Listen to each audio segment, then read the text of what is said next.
quote-unquote transfer was done by a computer algorithm that linearly transferred. What that means, it transferred votes in a proportional basis. For example, the more votes got transferred from Trump to Biden, interestingly enough, as you went to precincts that increased in Republicanism, which means there were more Republicans in that precinct. So basically, and we'll show you, so the vote transfer really occurs more in Republican-based precincts and less in non-Republican-based precincts. Okay? 888-971-SAGE, 888-971-7243. ReliefFactor.com studio. I am Larry Elder. That is my guest, Dr. Shiva Ayyadurai. Holds 4 degrees from MIT, including a PhD in biological engineering. Doctor, you were just explaining to us why you're so confident that these 4 counties, there was some funny business going on. Yeah, but Larry, you know, math is math is math, and this is actually quite simple math, because what you notice is in those curves that you were, the explanation you were just sharing, as you move into the more and more of those Republican precincts, you see greater and greater amount of Trump votes being transferred to Biden. So it's it's very interesting. It's not, if you listen to someone like Mitt Romney, who would say, oh, Trump is just not liked by Republicans, you would just see across all precincts, let's say 10, 20% drop. You follow what I'm saying? But you don't see that.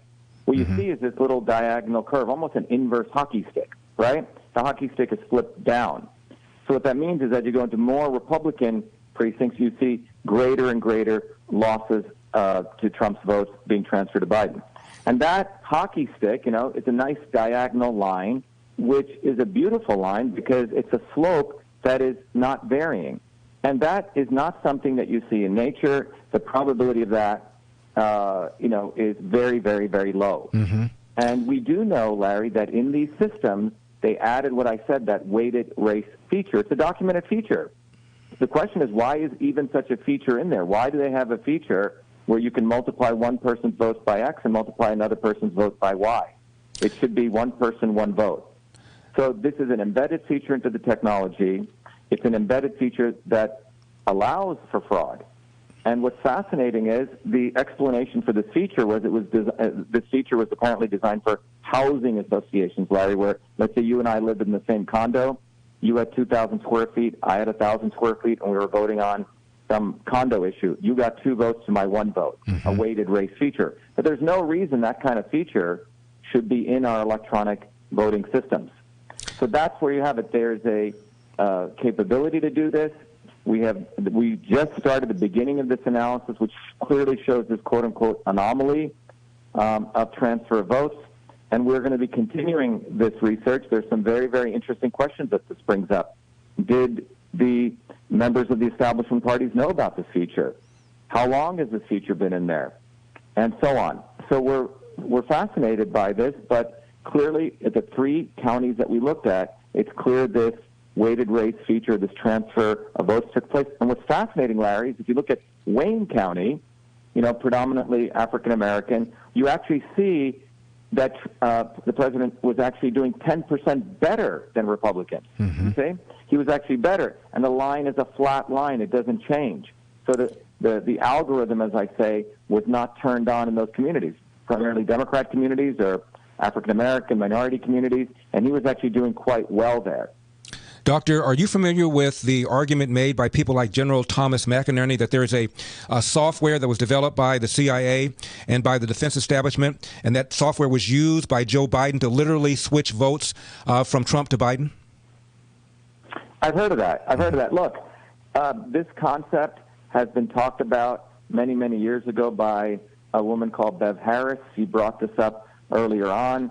She did a lot of work, didn't get a lot of credit for this. She was one of the early people to go do FOIAs and get this kind of information. And what's important to understand is that capability, frankly, is quite easy to do. And when any software engineer that I talk to, and I've been programming software since I was 14 years old, when you look at the fact that a gentleman, a computer programmer by the name of Benny Smith identified that the votes are actually stored not as an integer or whole number, they're stored as fractions.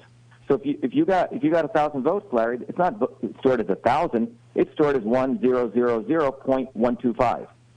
So why are our votes being stored as decimal numbers? And if you tell this to any engineer, that's when they say, oh, my God, something's terribly wrong. So, yes. So whether it's the CIA program, whether it's the original Diebold Systems of 2002, which was, the Diebold company, which was in financial accounting, they're the ones who created the early voting system software. They're storing our votes as decimal numbers. They have the ability to multiply our votes by a factor. So it's quite alarming, to say the least. Doctor has. When I look at this as a technologist, we should all be moving back to hand-counted votes, period. You cannot trust these voting systems. I love technology. I'm sure you do. But given where we are with freedom and the fact that a few companies control this technology, it frankly makes no sense to trust our democracy to these electronic. Doctor, we just have a few seconds left. Have you been in touch with the Trump administration or vice versa? All I can say is yes, but I can't speak more to that than that. Doctor, thank you very much for taking the time. We appreciate it. Be well. Bye-bye.